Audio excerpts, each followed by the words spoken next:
The bar smelled of fried onions and smoke. The kind of place off the highway where the neon sign outside buzzed more than it glowed. And the jukebox in the corner hadn't had a new song in years. It was a Tuesday night, late enough that the regulars had settled into their corners, half listening to the news flickering from the old television above the bar. The screen threw pale light across the wood-paneled walls, catching on empty beer bottles and the dull gleam of brass tacks holding the booths together. He sat alone at a small table by the wall.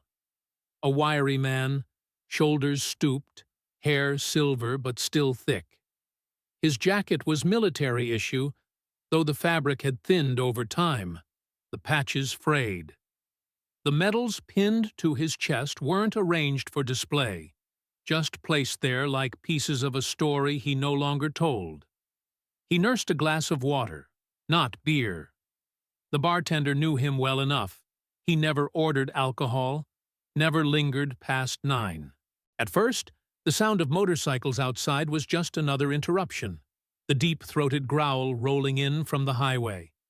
But when the door swung open and the cold night air followed them in, the whole place shifted. 6 men, leather vests marked with patches, boots thudding against the wood floor. They carried the kind of presence that filled the room before they said a word. Loud, reckless, restless. They headed for the bar, ordered shots, laughed too loudly. The veteran kept his eyes on the table, fingers tracing the rim of his glass. He'd seen their type 100 times before, young enough to feel immortal, old enough to crave attention.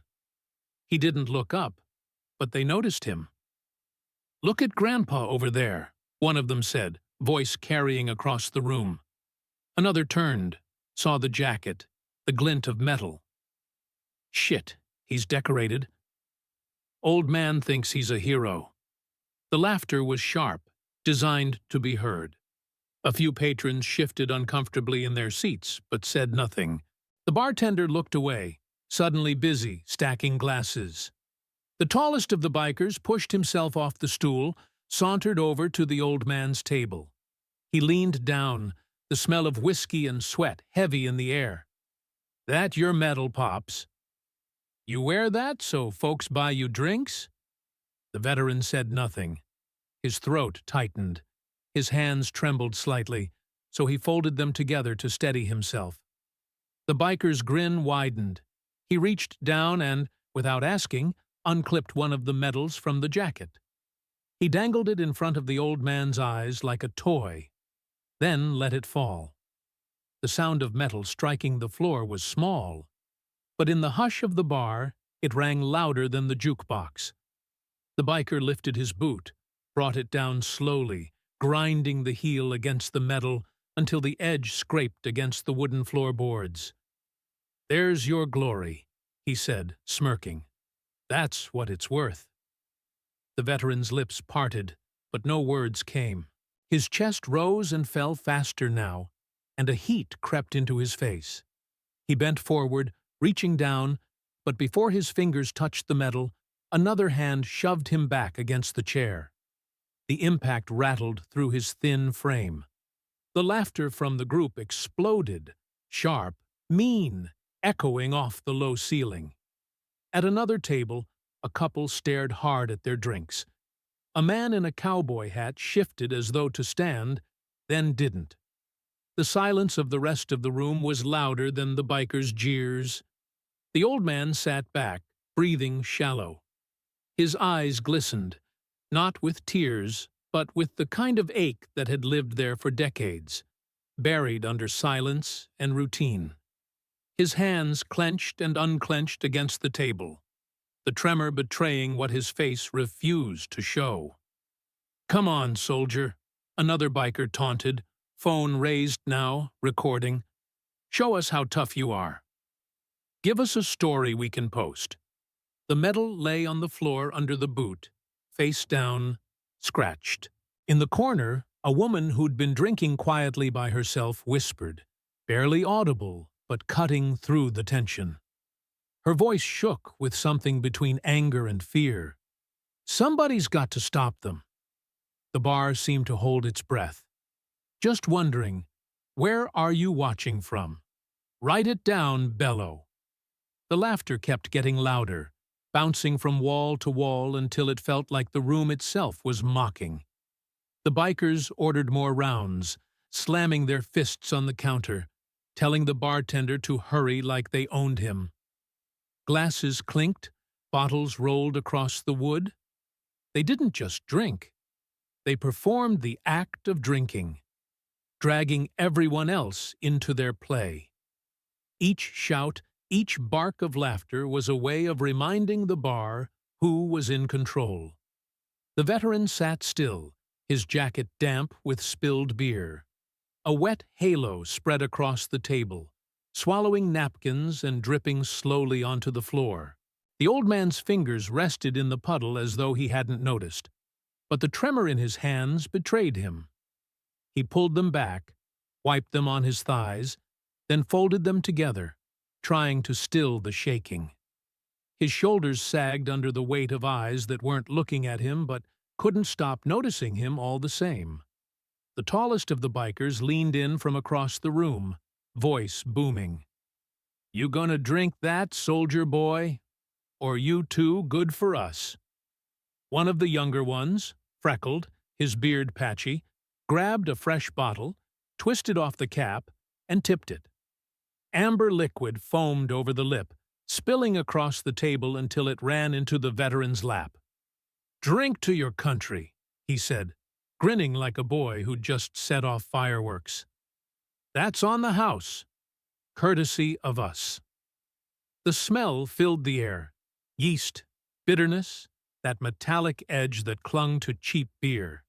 It mixed with the grease from the fryer, the faint tang of cleaning solution, and turned the air sour. The veteran lowered his eyes, watching the foam slide over the metal they had already thrown to the floor. It lay in a shallow puddle of beer, ribbon-bleeding color. He reached toward it once, but stopped short when one of the men shifted beside him. Nobody moved to help. The bartender polished a glass that didn't need polishing, his hands moving in circles, eyes fixed on the counter.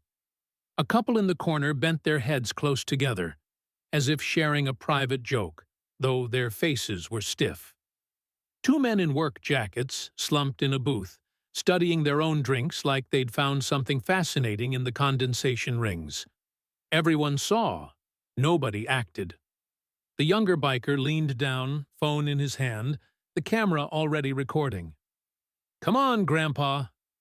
Show us you still got it. Throw a punch. We'll make you famous." Another voice from the group chimed in. "Yeah, come on. Give us a show." A third man laughed, slapping the table. "Hell, we'll even post it with a song. Make you a goddamn TikTok star." Phones lifted one after another, little squares of blue-white light glowing in the dim room. The lenses all pointed at him, hungry. They framed his shaking hands, the wet jacket, the metal under the boot. The veteran sat frozen, jaw locked tight. He tried to hide the tremor by pressing his palms flat against the wet table, but the foam hissed and bubbled beneath them, betraying him. The tall biker finally crossed the space, slow, deliberate. He hooked two fingers under the veteran's chin and forced his face upward. The old man's eyes were gray, clouded but steady. No tears, no begging, just a dull, exhausted ache. The biker sneered, as if disappointment was worse than fear. He dropped his hand like he'd touched something foul. "Hero," he said, spitting the word. "What kind of hero sits there and takes it?" The words stung sharper than fists. Around the room, people looked away, ashamed not for him, but for themselves. Shame filled the air like smoke, choking, leaving a bitter taste. The freckled biker slid the neck of his bottle under the old man's wrist. He pressed lightly, just enough to let him know how easily he could break it. "Final chance," he said, smirking for the camera. Swing. Give us the ending we want. The veteran closed his eyes for a moment. His chest rose, fell. He had the strength. Old muscle. Stiff, but still there. He had training. Instincts carved deep. But he didn't move. He opened his eyes again, staring at the metal on the floor, the ribbon soaked, the brass dulled. His lips parted, but no words came. In the hush that followed, even the jukebox seemed to stop. The silence was heavier than the jeers. It pressed against every person in the room, daring them to breathe. The tall biker leaned close, voice low, but meant for everyone to hear. Say you're sorry. Say you're sorry for pretending. The old man's mouth twitched, but no sound followed. He wasn't refusing, and he wasn't agreeing. He simply had nothing left to give them. Someone's chair scraped against the floor, sharp and sudden. The entire room flinched. Eyes flicked toward the sound, desperate for distraction. The air had grown so tense it felt like one more sound could split it wide open. And then it did. The front door groaned on its hinges, slow and heavy, the squeal cutting through the silence like a blade. Cold night air spilled inside, carrying dust and the faint scent of rain. A shadow filled the doorway, unmoving, letting the room adjust to its presence. Heads turned, one by one, until every gaze had left the veteran and fixed on the entrance. The biker's laughter faltered, phones lowered slightly. Even the man pressing the bottle to the veteran's wrist eased back without realizing it. The room had been waiting, aching, for something to change. And now it had. The hinges gave one last squeal before the door thudded shut, sealing the cold air inside. For a heartbeat, nobody moved. The bar, soaked in noise and swagger only seconds before, hung in suspension, as though the room itself had forgotten how to breathe. The man who had entered wasn't dressed for a stage. No spotlight followed him, no entourage trailed at his back. He wore a plain denim jacket, jeans and boots scuffed from use. His hair was shorter than most, silvered at the edges. He carried no weapon, no badge, no visible authority. And yet, the atmosphere bent around him, subtle at first, like the temperature dropping before a storm. He paused only long enough to scan the scene. His gaze took in the veteran, jacket stained with beer, medal abandoned near his feet, hands trembling on the wet table. His eyes moved then to the bikers, the phones still raised, the smirk frozen on one man's face, the bottle balanced against an old wrist. Nothing changed in his expression, but something cold flickered behind his eyes, sharp as a blade sheathed just beneath the surface.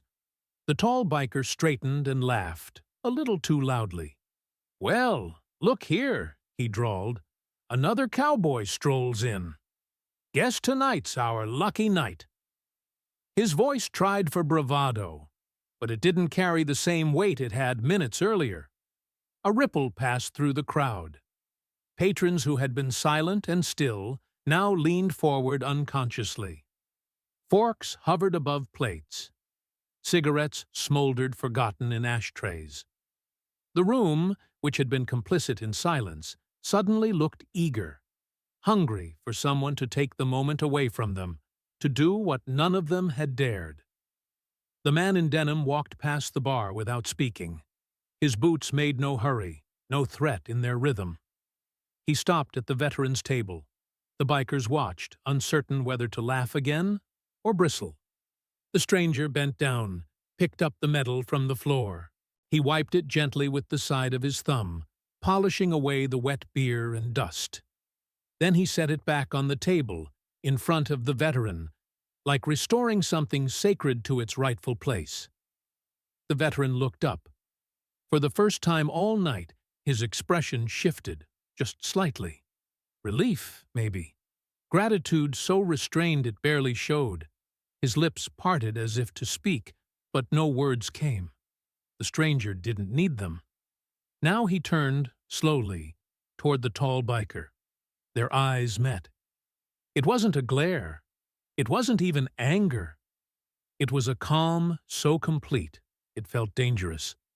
Like a man who knew exactly what he could do and didn't need to prove it. The tall biker cleared his throat, tried for another joke. "You think you're some kind of hero picking up trash?" His friends chuckled half-heartedly, but the sound fell flat. The room wasn't laughing anymore. The audience had shifted allegiance without saying a word. The stranger's voice, when it came, was quiet, not a whisper, but low enough that everyone leaned in to catch it. "You think humiliating him makes you strong?" He let the words hang, measured, deliberate. Then, after a pause that seemed to stretch the air thin, "Let's see how strong you feel when the eyes turn on you." The words landed heavier than any shout. The bikers shifted uneasily. Phones lowered a few inches. The glow from their screens dimmed against the stranger's steady gaze. The veteran's breathing slowed. His hands, though still unsteady, unclenched from the table. Around the room, patrons sat frozen, the tension almost unbearable. Even the jukebox, cycling through its worn playlist, seemed to falter, the notes subdued beneath the silence that now claimed the space. The tall biker tried again, louder this time, forcing bravado. "Man, you don't know who you're talking to." But his tone cracked at the edge, betraying him. His friends noticed, and so did the crowd. Power was slipping, almost invisibly, like sand through a fist. The stranger said nothing more. He didn't need to. His stillness spoke louder than their noise. The bar had transformed. The bikers weren't laughing now. The veteran, for the first time in the long night, wasn't alone. And the rest of the room, the silent witnesses, the unwilling accomplices, leaned forward, breaths caught, waiting to see what would happen when that silence finally broke. The quiet didn't break. It thickened. It pressed into ears, settled on shoulders, made the ice in glasses quit their soft clicks. People breathed shallower, as if pulling too much air might set something off. The neon beer clock gave a tired hum. Behind the bar, a fly worried the rim of a syrup bottle, and even that tiny rasp sounded immodest. Everyone felt the same certainty creep over them. This wasn't the kind of night you could walk away from by paying your tab and pretending you hadn't seen it. The tall biker, leader by posture if not by crown, found his grin again and aimed it at the newcomer like a weapon he'd used often. "Well, I'll be," he said, loud enough for the camera lenses and the cowed faces. "Old actor thinks he's here to teach Sunday school." He took a step forward, shoulders rolling, inviting laughter from his men the way a trainer flips a hand to make a dog bark. "Tell us a parable, Grandpa." "Maybe about humility." The word warped in his mouth, half chewed, but he smiled anyway because control is a habit. He needed that habit to hold. The man in denim didn't give him a line to climb. He glanced at the veteran, at the way beer had dried into a sticky gloss on the tabletop, at the ribbon, still damp. Then he lowered himself into the chair next to the old man, with the unhurried ease of someone setting a heavy tool down so it won't wobble. He didn't break eye contact with the bikers as he sat. No flourish, no speech. The chair legs whispered across the floor. That was all. Yet the room took it like a sound, like a drumbeat you feel more than hear. His stillness had weight. It held. An uneasy shuffle rippled through the crowd. You could chart it from table to table. A woman in a denim jacket straightened and put her phone down.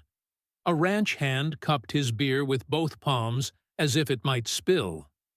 An old-timer by the dartboard removed his hat without thinking, knuckles tracing the sweatband. The bartender finally stopped polishing a glass that had been cleaned 20 minutes ago and set it mouth down, as if closing a book.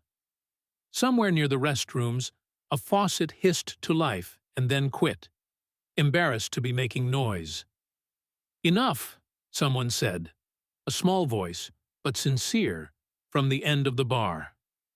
Then another, almost overlapping, like harmony catching a melody. "That's enough." Not a chant, nothing organized, just a few loose words tossed into a crowded room that had forgotten it had a mouth. They didn't change the math of the moment.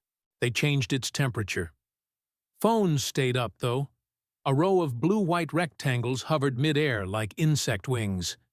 You could see the split in the lenses, some eager to capture a fall, others finally recording because it felt like proof that they'd seen what they'd seen and hadn't lied to themselves. The room had turned into a witness stand. The tall biker snorted at the whispers. "Hear that?" he said, eyes on the seated man, voice pitched to carry. "The choir likes your sermon." He stepped closer, his shadow pushed over the wet table, darkening the metal again. "Let me translate for you, preacher. This is my place tonight." He tapped his chest with 2 fingers and then splayed them toward his crew, who hooted on cue. "You sit quiet, you drink, you leave. Or you get corrected. That's the deal." The man in denim didn't answer. He sighed through his nose, almost an exhale of disappointment, and rested one forearm on the table. The veteran glanced at him, waiting for instructions he didn't want to need. None came. The newcomer's silence wasn't a stall. It was a line he drew and invited the other man to respect. Nothing theatrical, but it rang louder than any threat. A younger biker, a freckled kid with too much nerve and too little memory, circled to the far side of the table and leaned in with his camera. "Get his face," he told his phone, not caring that the bar heard him. "Get that look." That quiet killer thing, he wanted to bottle it and poke holes in the lid. If you can turn a man into a clip, you don't have to deal with him as a man. The leader's smile changed by a degree, enough for the room to notice. He wasn't sure he liked his reflection in the stranger's eyes. He cleared his throat, laughter hot at the edges. "You listening? Or are you the strong, silent type?" He stepped closer again, made a show of peering at the denim jacket as if looking for a name tag. "Got news for you." Silence is cheap. It's what people do when they got nothing to say. He waited for a reaction and got none. His jaw flexed. From a booth near the window, a middle-aged man with a union patch on his sleeve said it steadier this time. "Hey, leave 'em be." It wasn't loud, but it had spine. His partner tugged his sleeve, but he didn't sit back. A woman in a floral dress clicked her phone dark, slid it into her purse, and folded her hands on the table as if to keep them from shaking. Courage, like a virus, needs contact. The freckled kid giggled to fill the gap. "All right, then. Make him talk." He lobbed the line for his leader to spike. The tall man took it. He planted a palm on the table, leaning his weight just enough that the worn wood creaked. The beer ring under his hand mirrored the stain on the veteran's sleeve. 2 more of his crew fanned out to either side. Casual, predatory. The air felt suddenly dry. Eyes watered, not from tears, but from the way tension steals humidity. Somewhere outside, a truck downshifted on the highway. The engine's whine lifted and faded like a siren at a distance. The jukebox lost its nerve and dropped volume to a bare crawl. Waiting can be louder than action. It bruises time. "Look at you," the leader said, voice softening in a way that made it crueler. "Sitting here like you've got an audience." He nodded at the veteran without looking at him. "You picked a good babysitter, old man." Shame he's late. He let the insult hang, then leaned a fraction closer to the newcomer, breath sticky with hops. "Say something." Give your fans their clip. Or maybe you're only good when there's a script. A brittle laugh came from the back. It died alone. The man in denim finally moved. Not much. He reached for the medal with 2 fingers and set it square in front of the veteran again, aligning the ribbon so it didn't twist. A small act of housekeeping in a filthy moment. He still didn't look at the leader. He looked at the veteran's hands, the tremor easing now, and then at the empty space between the two of them, as though measuring how thin a line can get before it snaps. "Man, enough talk," a biker with a braided beard said, voice pitching up. "We're wasting battery." His phone lens flared a tiny white sun. "Enough," the woman at the bar repeated, louder. This time, 2 men answered, "Yeah," and "That's right," almost stepping on each other. It wasn't a wall. It was the first few boards of one. The leader heard it too. He needed to reassert physics. He smiled the way men smile before they kick open a door. Not for joy, but for momentum. He looked down at the table in front of the seated man, spotted the heavy mug the bartender had abandoned there earlier, beads of condensation swollen on its sides. With a quick, contemptuous swipe of his forearm, he knocked it into space. The mug spun once in the jaundiced light, caught a yellow blaze from the beer sign, and shattered against the floor with a wet, explosive crack. Cold foam leapt up the stranger's jeans. A fan of beer sprayed across the veteran's jacket, and a shard skidded under a stool with a glassy cricket chirp. That was the line. The room didn't breathe at all. Breath filled the bar like steam in a locked room. Foam from the shattered mug fizzed across the floor, dying slow, while the silence pressed on every chest like weight. No music now, no chatter. Only the sound of men holding air in their lungs. The leader forced his grin back into place. He stepped forward, spreading his fingers, reaching for the denim shoulder. It wasn't a punch. It was worse. A grip meant to humiliate, a touch that said, "You're mine to move." He never got the chance. The stranger's hand rose in a simple, efficient motion. Thumb into tendon, wrist turned, body folded. The biker gasped as his own weight dragged him down, cheek hovering inches above the sticky table. His palm slammed against the wood beside the veteran's medal. It looked like he was saluting what he'd mocked. A ripple ran through the room. Some leaned forward, others sat back, but nobody spoke. The denim man stood slowly, steady as a tide rising, his grip unbroken. The leader strained but couldn't move, locked in place without pain, just inevitability. 2 of his men twitched forward, loyalty sparking before logic. Their boots squeaked on wet wood, fists half raised. Then the stranger's eyes found them. Calm, certain. Enough to make them freeze. A clap sounded from the window booth. One, then another. Soon, a few more. Not cheering, just recognition. The union worker spoke again, louder this time. "That's enough." His words carried weight now. Heads nodded. The freckled biker lifted his phone higher, laughing nervously. "Reese, you good?" But the joke fell flat. The leader's breath rasped loud in the hush, face burning red as he tried and failed to twist free. The bartender finally broke his silence. "Easy," he said, voice cracking. He wasn't asking. He was relieved someone had stepped in. The denim man shifted the grip, just enough to press the biker's hand flat on the table. His voice was quiet, but the whole bar heard it. "You grabbed first." Not accusation. Fact. The 2 bikers who'd tried to move stepped back, pretending they hadn't. The room was tilting, and they felt it. The freckled one lowered his phone a few inches, caught by the stranger's eyes. Whatever he'd planned to say stayed unspoken. The veteran watched, shoulders easing. For the first time that night, his hands were still. The medal, pinned beneath the leader's palm, seemed heavier than the biker could bear.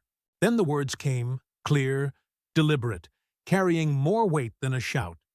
He gave years of his life to this country. The stranger's gaze stayed locked on the man he held. And you're spending yours on cheap performances. The sentence settled over the bar like ash after a fire.